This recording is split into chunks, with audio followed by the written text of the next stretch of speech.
Hey friends, if you wish to save as on desktop in Microsoft Excel workbook spreadsheet, then please watch this video.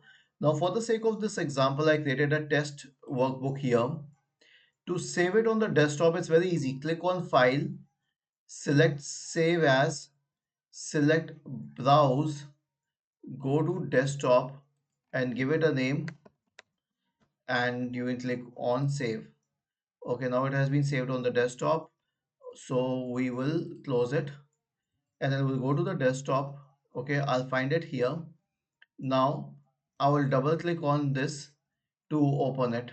So this is how I can open this file from the desktop and it will be saved on the desktop. But here's one catch. Whatever is saved on the desktop is directly saved to OneDrive. So you'll notice a green tick here. If you notice that blue symbol here, then it means that it is not saved yet and it is on the cloud. It is being saved to the cloud. But if you see a green tick, it means it has been saved to the cloud. That part is done. So anything that is saved on the desktop is also saved to the cloud. Was this helpful? If yes, then please subscribe to the channel. If not, then let us know in the comment section of the video on how we could help you further. Thank you for watching this video and have a nice day.